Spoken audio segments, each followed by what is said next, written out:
So like I said, this training is focused on teaching people how to use the LittleSis.org database, and I'll get into that in just a second. But first, I wanted to take a minute just to tell you a little bit about who we are at LittleSis if you've never encountered our work before. We're a nonprofit watchdog research group specializing in what we call power research, which means we map powerful people and organizations.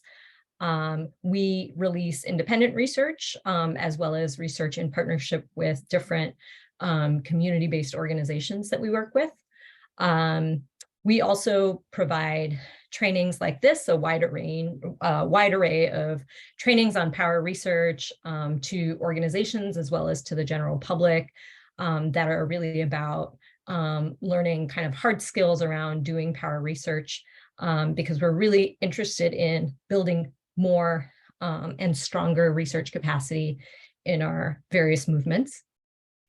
And then the third part of our work is what we do, kind of maintaining LittleSis tech, so building research tools and maintaining research tools for activists and organizers like LittleSis.org, which you'll see today is, a free open source research platform used by many different kinds of people. And of course, we get our name from we're the opposite of Big Brother. That's kind of where our name comes from.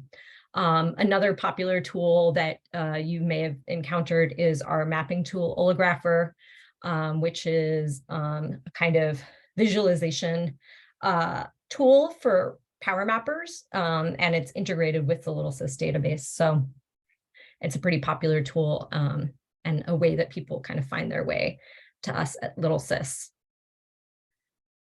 A little bit more kind of just about the history of LittleSis tech. The database started both as an idea and came into the world in 2008. And the idea was that, LittleSis wanted to be a platform for kind of strategic corporate research, a place that researchers from all over could house their research, and that way, people who are kind of researching similar corporations could find other people's research as well. So it's really a platform for sharing knowledge and information about powerful people and organizations. And then in 2014, with a little bit more capacity, we created Olographer, which, as I mentioned, is a kind of play on the words oligarch and graph. And it's a way for people to be able to turn that research in the database into a kind of visual story, and have have that information be more shareable in different forms. So the LittleSis tech is really core to our mission as an organization. Most of us on staff use it, to some degree in our work all the time. And for us, it's a really great way to kind of demonstrate the way that power research, can support campaigns.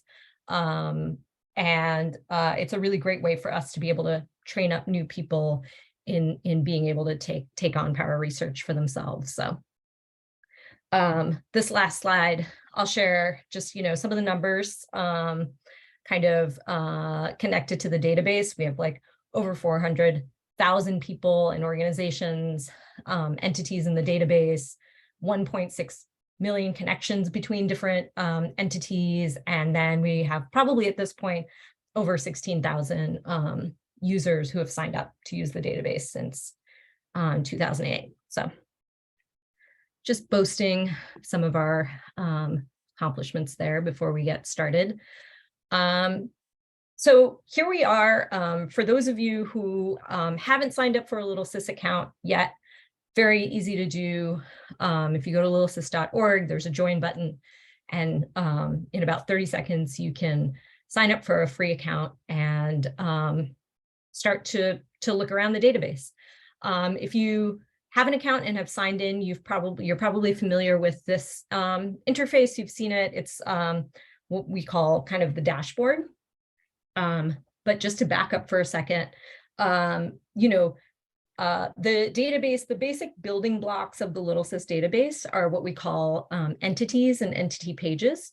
And entities can be two kinds. There are two kinds of entities that you'll find in the LittleSis database: individuals, people, and organizations. So groups of people. So there'll be like an individual person, such as a politician, a CEO, lobbyist, a person, working, an executive working at a company, and then there'll be maybe a different entity page for the organization that they are connected with. So those are the two types: individuals and organizations.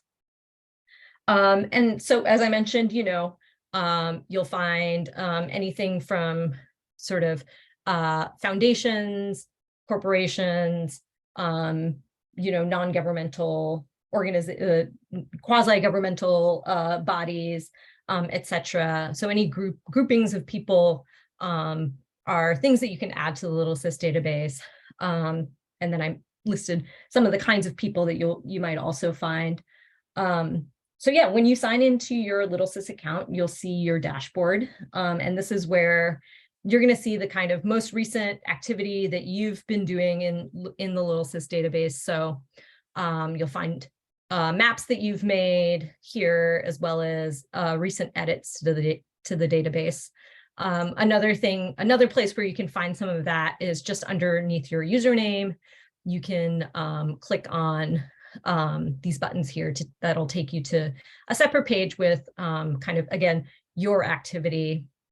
You'll also find here a couple of other useful things like settings, where you can go and change your username, for instance, if you wanted.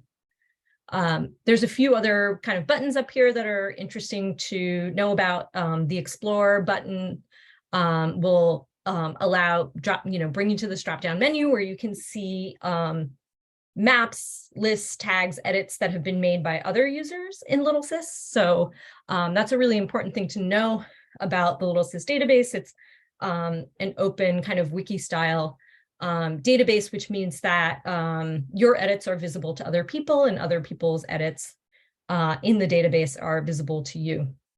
So I love going into the Explore tab and going to Maps and seeing what LittleSis users are up to, the kinds of maps that people are making and sharing. So it's a great way, if you're new to LittleSis, to kind of see what the range of things that people are researching are. Up here, also importantly, is the button that you'll need to do edits to the database. So if you wanted to add an entity, a list, or a map, you'd come here. Under About, there's a couple of useful things. You'll find a help page that can answer some of your questions, as well as kind of our newsletter, if you're interested in knowing what we're up to. And then under features, a few things, our toolkit, our Map the Power toolkit, which is a really great resource on learning how to do power research, as well as our LittleSis blog and our Power Lines microsite to learn about investor-owned utilities. So these are a couple of things on the dashboard. On the right-hand side, some messages from us as well. So this is kind of like your universe on the LittleSis page. Other important things are these search bars. They are, a tool to search the database, really, to be able to, you can type in a phrase, a name, and get results that search the database for that phrase. So to get us started, a entity page I really like to show to people when doing a demo is the entity page for Goldman Sachs, which is, a huge Wall Street investment bank. So when I type in Goldman Sachs into the search bar, it brings back these results. And at the top of the page are entities that contain the phrase Goldman Sachs in them. And so you see there's multiple, which is not surprising since, Goldman Sachs has many, many arms. And so there's a list of entities up here and even more pages that I can kind of scroll through. Then I also see lists that Goldman Sachs appears on. So I can see what lists other LittleSis users have made, potentially that include information about Goldman Sachs. And then at the bottom, I can see some network maps. So again, oligrapher maps that Goldman Sachs appears in. So, LittleSis can be a really great tool for research, as well as, a place to house your research. You can type in a phrase and see what kinds of research other people have, started to do on whatever entity you're interested in. So I'm going to click on this top result under entities. And that's going to bring us to the profile page for Goldman Sachs in LittleSis. And when you land, you'll see these tabs here, which I'll talk a little bit more about. But you'll see this first tab is called relationships, and that's because the LittleSis database is really concerned or interested in the relationships between powerful people and organizations. So the relationships tab is where we first bring you when you land on an entity page. That's where you're gonna see the connections between this entity that you're looking at and other ones in the database that have been added by LittleSis users.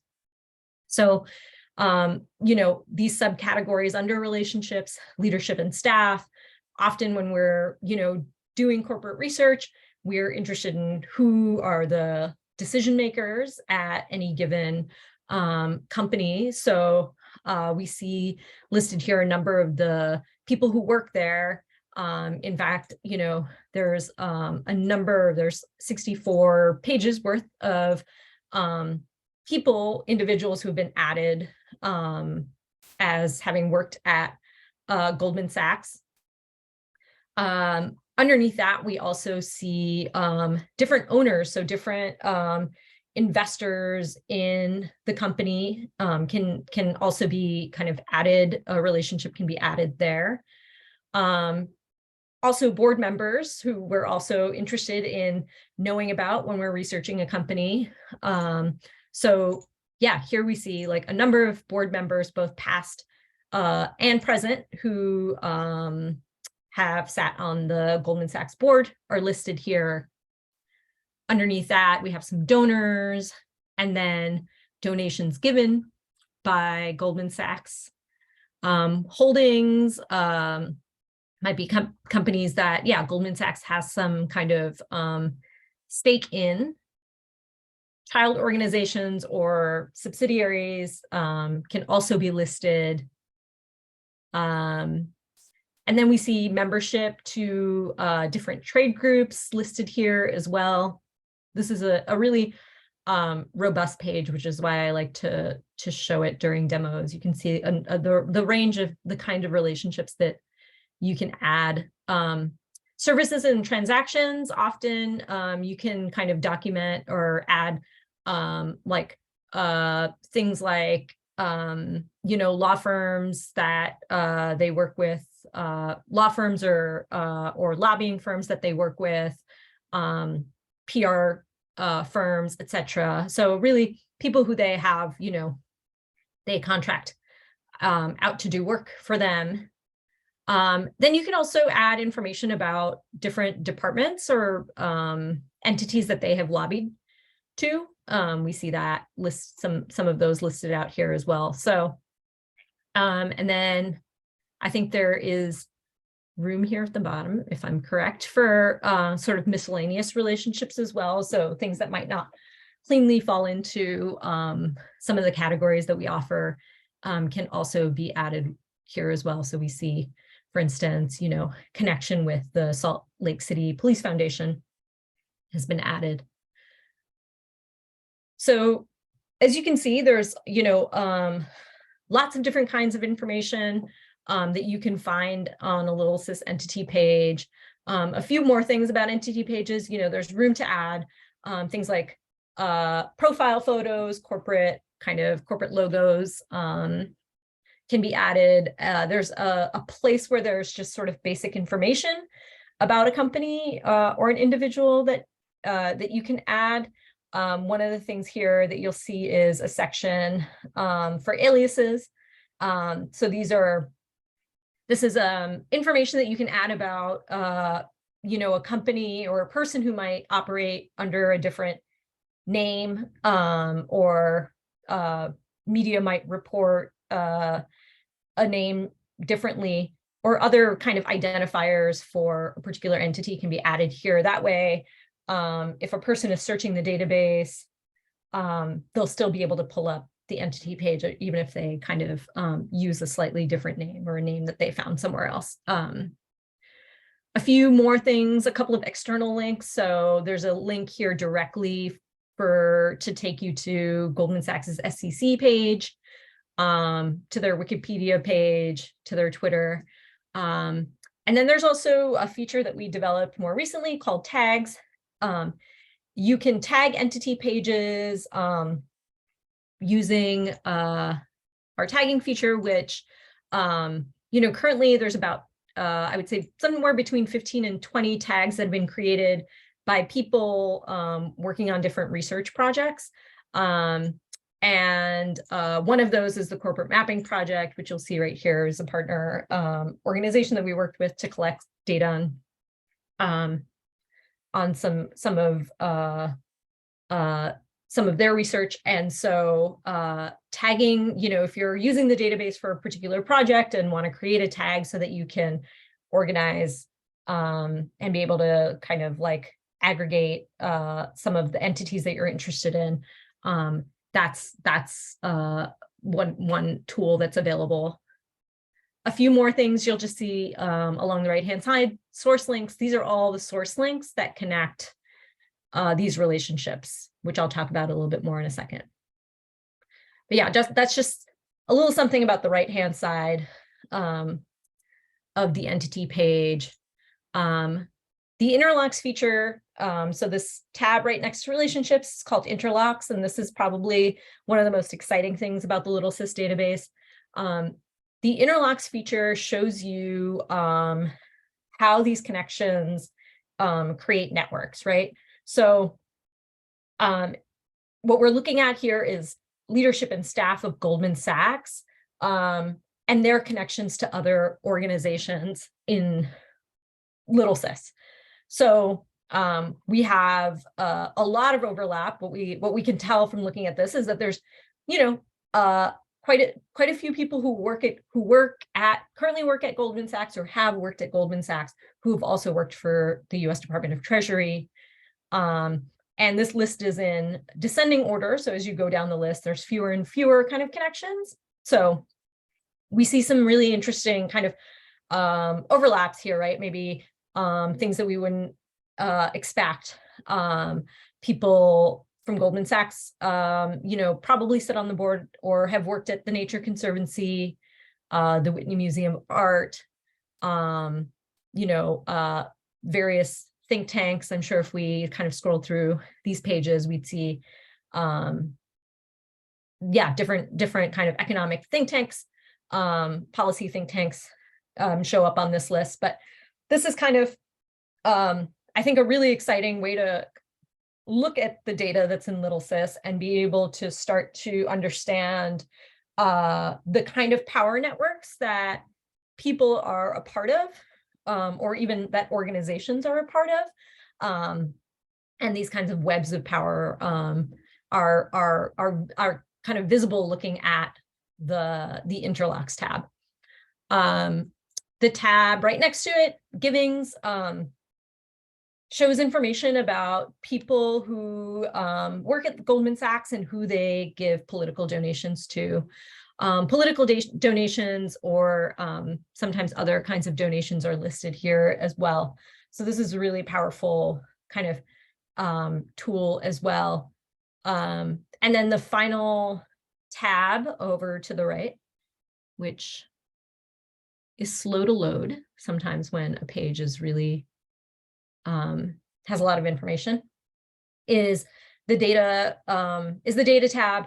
And this lets you kind of take like a giant page like Goldman Sachs and be able to kind of filter it down in different ways and be able to kind of just hone in on a particular category of information. So here we can do that. Let's see.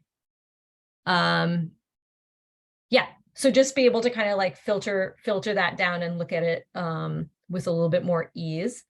I'm going to take us back to the relationship tab. And so you may have noticed that there's, people kind of listed these relationships. So David Solomon, current CEO of Goldman Sachs, is listed here. And if we click on this kind of small hyperlink underneath his name, it takes us to what we call the relationship page. So those small hyperlinks are really important because they describe what the relationship is between these two entities. And they also, are a place where you might find some more information kind of about that relationship. So here we see someone the person who made this edit noted that, he became CEO late in 2018. Here he's listed as the current CEO. If that were to change today, we would kind of go in here to edit that and add an end date and change is current to no. But for now, we'll keep it the same. But this is a place where, the relationship can be elaborated on, where you can add more information. In fact, you can add notes here as well. Once you click the edit button, there's a lot of different options for things that you can edit about this relationship.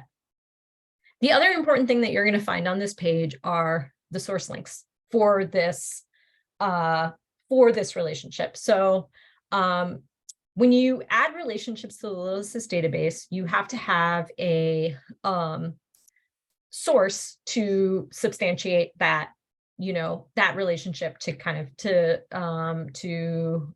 prove that it's true.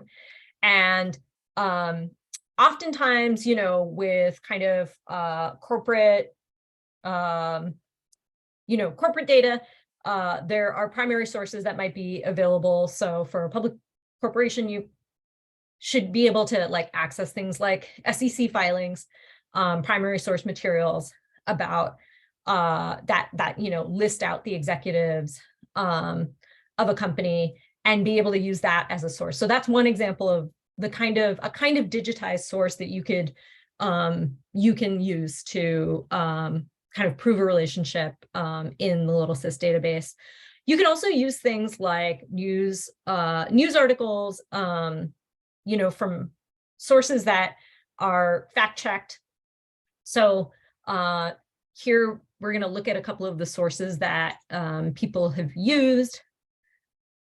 So here's a New York Times article about his appointment as CEO that someone added as the source for this relationship. There's a second one here that comes straight from the Goldman Sachs website. So that's another source that you can use, a company's own website, a person's own LinkedIn page. Those kinds of things those are people kind of self-reporting, right? So those are also totally usable, viable sources. There's, things that we discourage people to use. So blogs and other writing online that has not been fact-checked is not a good source. but generally kind of like major newspapers are reliable sources. And, of course, always like public filings of any kind are really great sources as well. If you have questions about sources, feel free to kind of drop questions about that in the chat, and Jin can answer them. But that's generally something that's important to know when you're kind of coming in to do editing of the LittleSis database. You're going to need to add sources if you're adding relationships between entities. And this relationship page is where you're going to find information about the sources. So this is really important, of course, because people who are coming to LittleSis database to do research. So if they're, if I'm coming to LittleSis because I want to know about Goldman Sachs and I want to know about who the top executives are currently, and I come to the page, I want to be able to feel confident that this information that I'm seeing in the LittleSis database is accurate and is correct. So the source links are really important to add good sourcing. And then the other thing that, if you're coming to LittleSis to do research, I always encourage people to see when the last time a page was updated. So this relationship was updated last 10 months ago, and I can see that right here. And that's, again, useful information for me in terms of me doing my kind of due diligence. Like 10 months is not a long time ago. The chances that he's still the CEO are high. But if this was, 2 years ago, 5 years ago, I might want to do just like my own quick, search on the web to make sure that this has been updated, or this is the most current information. So that's just something to kind of keep in mind when you're using the LittleSis database. If you see relationships that were added like many years ago, you don't want to take that information and just like run with it like it's the most current information. We are a user-generated database, so users are the ones that are updating information about relationships, and it's possible that someone stopped working somewhere, but that hasn't been updated in the LittleSis database. So just a little disclaimer there. So back to this page, I want to take a second and show you all what an individual's page looks like in the database. So we just looked at an organization page, and now we're looking at an individual's page. And this is a great page to show. Lloyd Blankfein is the former CEO of Goldman Sachs. He was the CEO for a very long time. So there's a lot of information about him in the LittleSis database. You see there's even kind of underneath the blurb, there's even a whole kind of summary that someone has added about him. So yeah, this is a very kind of robust individual's page in the database. And so with individuals, again, the first tab is relationships. We want to know, like, who are they connected to? What are those connections that they have? And business positions are often things that we're most interested in, right? About powerful people. Where do they work? Where do they sit on? What boards do they sit on? Kind of where do they hold power? So here we see his business relationship up top, but then also some board memberships. Different boards that he sits on are listed here. Other kinds of positions as well that might not be board positions or business positions can also be added. We see some of his federal campaign contributions here. There's kind of 4 pages worth listed. And of course, this is by no means like all of the political donations he's ever made, but what has been added by LittleSis users. We see, companies that he has maybe investments in, places where he is a member. In the case of some kind of entities in the database, individuals, like people will add what country clubs they belong to, if that information is publicly available. Other kinds of things that we just, things that we would want to know kind of about a person who we're researching. For individuals, you can also add family connections, because that can also be really useful, helpful in understanding things like, potential conflict of interest, or nepotism, or other kinds of things, just knowing kind of who they're related to. Services and transactions, again, people that they hire, in this, in the case of individuals, maybe lawyers or other people who they who work for them. And where they went to school is also like a thing that people find a useful kind of piece of power research to know. Are they active alumni at their former higher ed institutions? And then social connections can also be added. So just, who they're friends with, who they hang out with, is sometimes useful information to us as power researchers. So yeah, this is an example of an individual's page, and there's similar kind of data or tabs here. You can see kind of their interlocks. And this is fun for an individual, because you see who are some other individuals, who are some other people in the LittleSis database who they kind of share organizations with. So Lloyd Blankfein, Jamie Dimon, who is the CEO of Chase. I get my banks mixed up sometimes, but I believe he's the JP Morgan Chase. He and Blankfein sit on kind of all of these different, probably on the boards of these institutions together. So the likelihood that they know each other is quite high.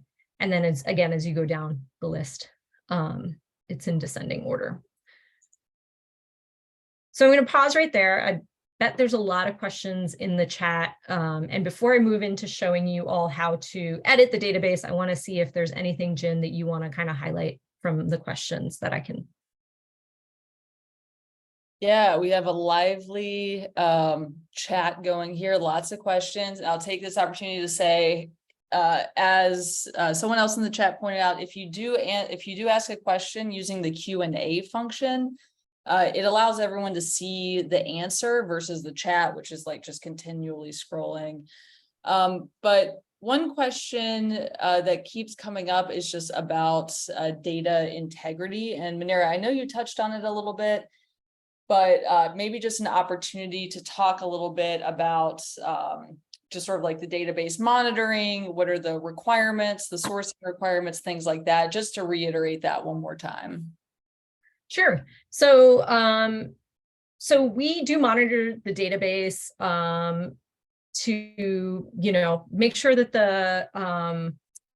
the things that are being entered, the relationships, and as well as the entities kind of are in line with our mission as an organization.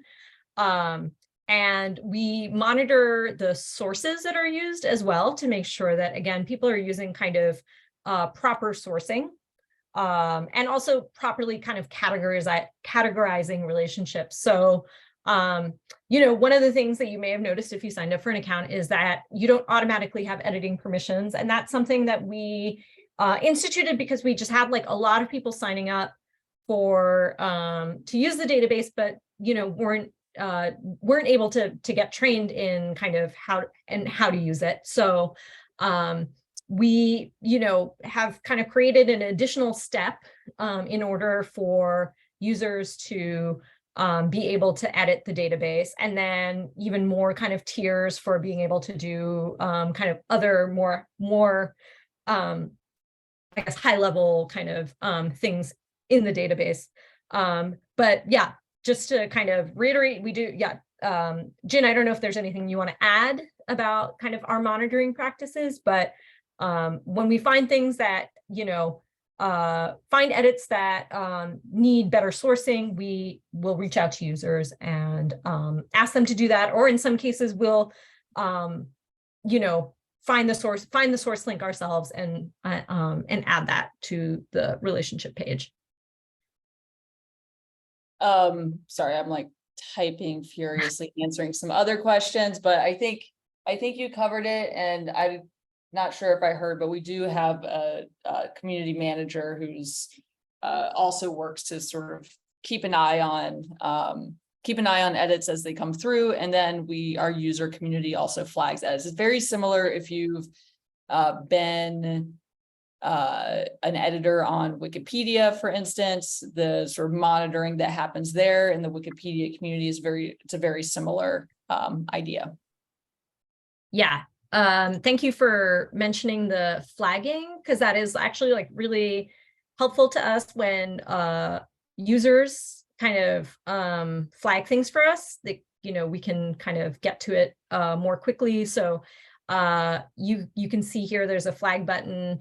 Some of these other buttons you're not going to see as kind of just LittleSis users. These are kind of admin functions, but the flag button is there. And so for instance, you know, if there was no source link here and you wanted to let us know, you can hit that flag button and send us an email.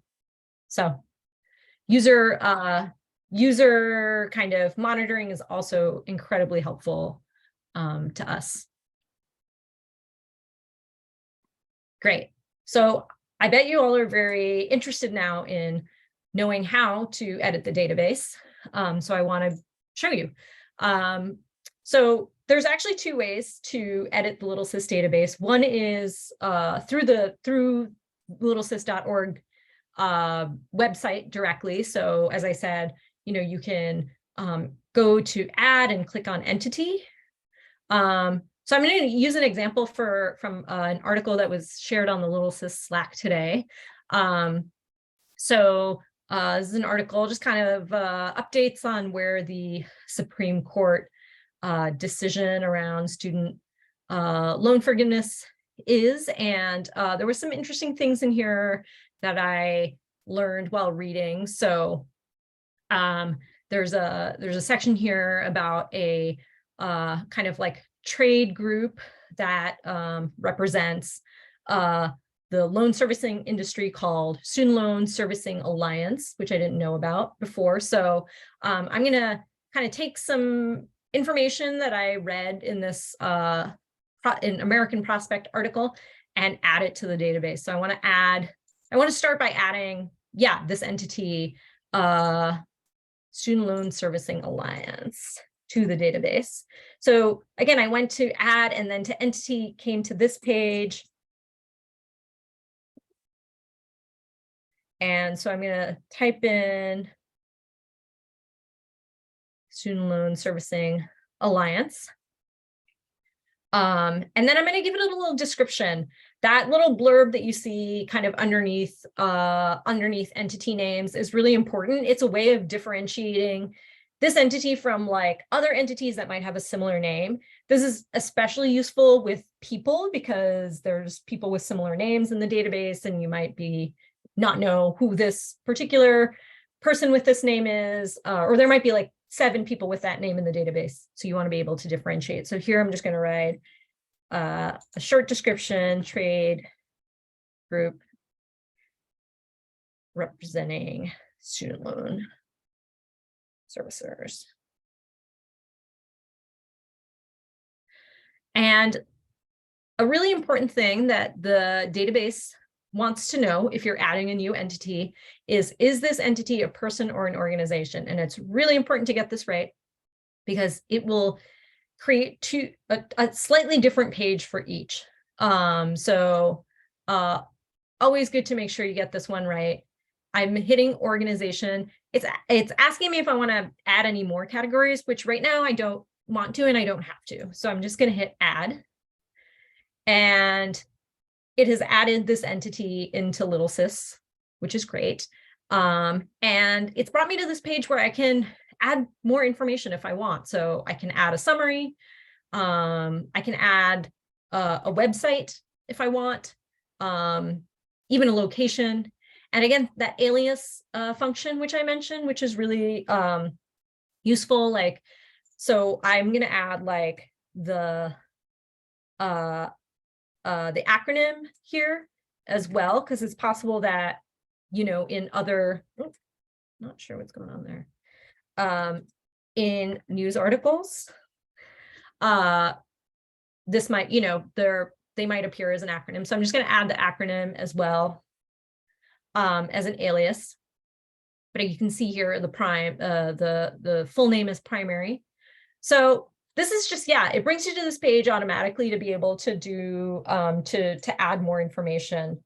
And what it's done is it's created, I've created a stub profile for this page. And what I mean is, like, it's a page, it exists, but it doesn't have any relationships. And relationships are actually what's like most important to LittleSis database. So as you can see down here, it's saying, hey, why don't you add a relationship to this entity?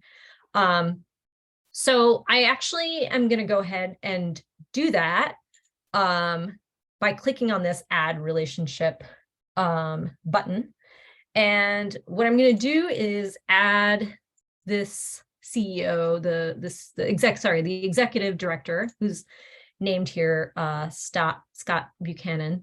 So I'm going to just copy and paste his name into here. And what it's doing is it's searching the database to see if Scott Buchanan already exists in the database. And we see that Scott Buchanan exists. And I don't know if this is the same one, so I'm going to kind of click on the profile that shows up here. So there is a Scott Buchanan in the database, and he was a lobbyist for Sallie Mae. So the chances that it's the same person are actually quite high. And one of the things I can do also is just like find Scott Buchanan on LinkedIn and see that he did used to work for Sallie Mae. So I can, assume safely that this is the same Scott Buchanan. So I'm going to go ahead and hit select because I found the right person. And then next, it's going to ask me what kind of relationship this is. So I'm creating a relationship between SLSA and Scott Buchanan. It's doing kind of a funny thing. Okay, here we go. So I need to tell the database what kind of relationship this is that is taking place between these two entities. And so I'm going to click on position because it's because that is what it is.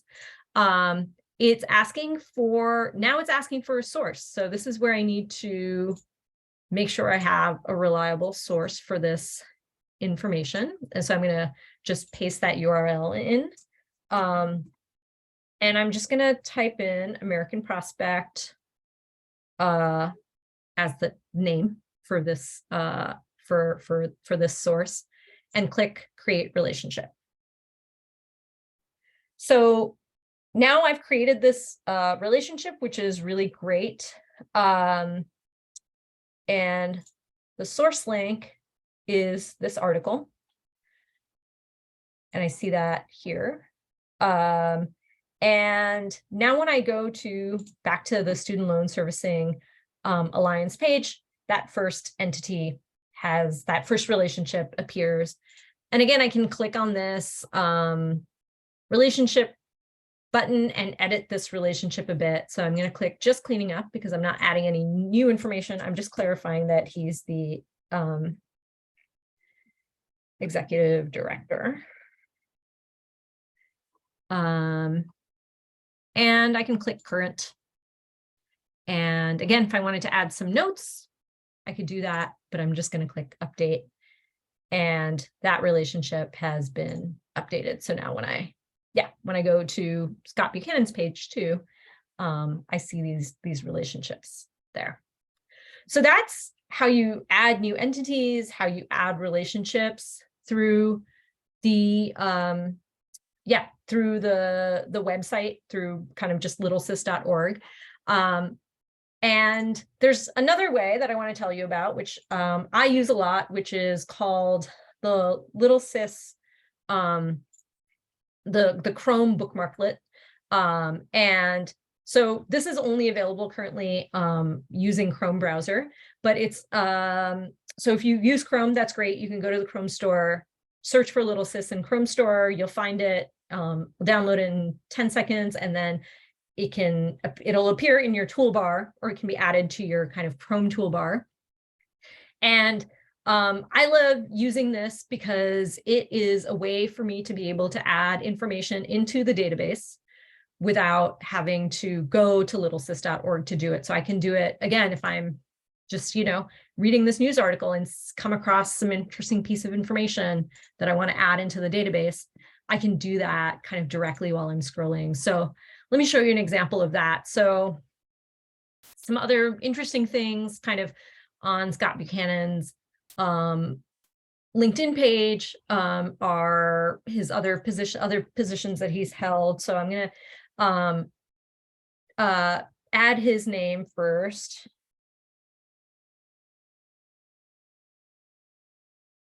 So here he is, the bookmarklet, when you're signed into LittleSis, the bookmarklet is basically signed into LittleSis as well. It searches the database for entities that already exist. So I'm going to add this position, advisory board member, with some entity called Pay It Off. So advisory board member is a description of the relationship. It's a position. So it has you fill out basically all of the same things that you're filling out on the website. This is kind of a board position, so I'll add board membership here, and then I'm going to add this entity, which I don't know anything about yet, but I can look into further. I'm just going to add the relationship first. It's searched the database. It didn't find anything called Pay It Off. So it asked me if I wanted to create a new entity, which I do. So again, it's optional for me to add a short description, but most important that I tell the database that this is an organization and not a person. Add that. And it looks like, according to his LinkedIn profile, it's current. And if I even wanted to add the start date of 2021, I can do that. And then click add to LittleSis. But you can see what's really great about the bookmarklet is that it generates the URL for you as well as the source name. So it kind of saves you that step, saves you a couple of steps to editing the database. And now what I can do is, even from the bookmarklet, go to back to the database and see this edit that I've made show up there.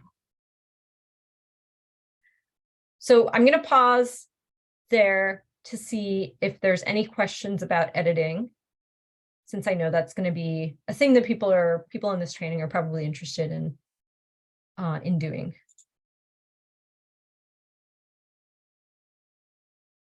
Jen, any questions you want to lift up? Not necessarily questions on the process of editing. There's a question about whether tweets or other social media posts are admissible as sources. Yeah, so I mean, we can tag team that question if you have, if you want to start it. I can show actually an example of how you would do that.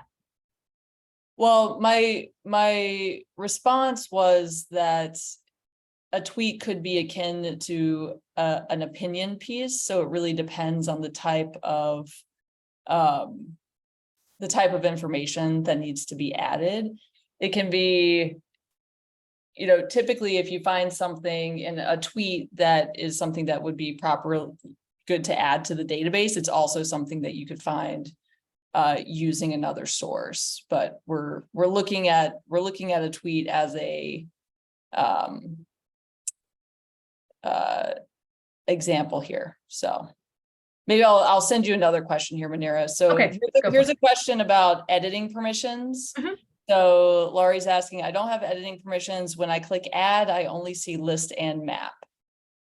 Yes. So if you are a new user and have not been granted additional permissions and you're interested in doing that, you can send us an email and we can give you access to become an editor. But like I said, if you kind of haven't been in contact with us or you haven't reached out to us to have editing permissions, you're not going to see most of the buttons that you saw on my screen.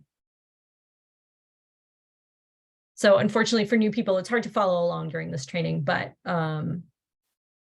you will be able to see those buttons once you've been granted access. And Jen, feel free to drop my email address in the chat for people who want to reach out to get permission. Anything else?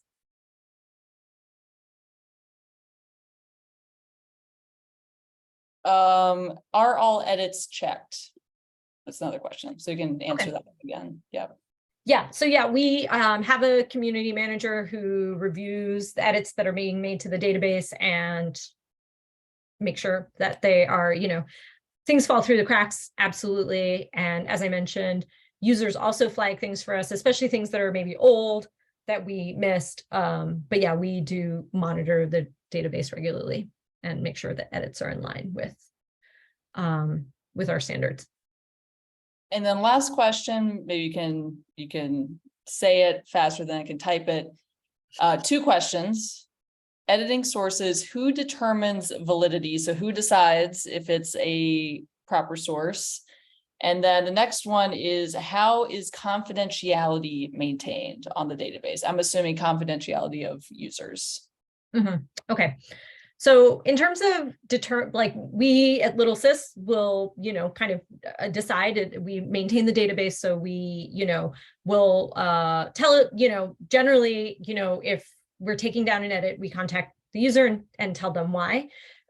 They can, of course, correct whatever the issue is and let us know if they think that it is in fact like a viable source. But the standard is kind of primary sources, fact check sources, and if there kind of is a disagreement about that, we will talk to users, but generally we make those calls. And to the confidentiality question, so yeah, there is if you're using the database to do research and you don't want to be identifiable publicly, since as I mentioned, all edits to the database are public and visible to other LittleSis users, you want to use you want to create a username that can't be linked back to you. So be creative, create a username that is going to be hard to kind of to be identifiable to you, and I think that's like probably a thing to do if you're looking to maintain anonymity. As you can see, I'm not my name is in my username, so that's not a concern for me. But if it is for you, use something that can't be identified, that you can't be associated with. I hope that answers the question. I think it's great. Okay, great. There are lots and lots of other functions in the database that I didn't get to today, but we have videos, resources, and hopefully we'll have more trainings that are focused on those. The mapping tool, of course, we do a separate, hour-long training on how to build maps using Olegrapher. So we'll definitely do another one before the end of this year. So keep an eye out, potentially even before the end of the summer. So keep an eye out for an announcement about that. But yeah, there's other features like list making, bulk edits that, are more advanced user kind of tools. And if you're curious about them, please do reach out. I'd be happy to kind of to talk about them, and if you're interested, give you kind of a little training on that. We also have really great training videos for that sort of thing. So just to kind of bring it back as we wrap up, we have some great resources at LittleSis. We have, as I mentioned earlier, our Map the Power Toolkit. So if you're just like new to doing power research or want to know kind of some methods that we use at LittleSis, check out our toolkit at littlesis.org/toolkit. Yeah, really great kind of step-by-step how to research individuals and organizations, kind of 101. We also have a YouTube channel, Public Accountability Initiative. If you search that on YouTube, you'll find our page that has lots of videos, both on how to use the database and also lots of awesome trainings on other databases that we use at LittleSis, and also, you know, that are just really, really helpful and sometimes inspiring. And then we have our new site, Eyes on the Ties, really, where we also have like some really great resources on doing research in different industries, including higher ed and public utilities, as I mentioned earlier. And I just want to plug an upcoming event. Our next kind of public event is in July, July 19th at 4 p.m. It's a kind of panel discussion with a number of veterans of the SNCC research department. The Student Nonviolent Coordinating Committee had a robust research department that power mapped kind of some of the important targets in the fight for civil rights and justice. And we're, have the pleasure of being able to host a roundtable with some of those folks on July 19th. So we hope you can join us. There's a bit.ly at the bottom to register for that. And yeah, thank you so much for joining this recording. A recording of this training will also be up on YouTube shortly. So if you missed anything, you can find it there. But we really appreciate your support of LittleSis and look forward to seeing your edits in the database.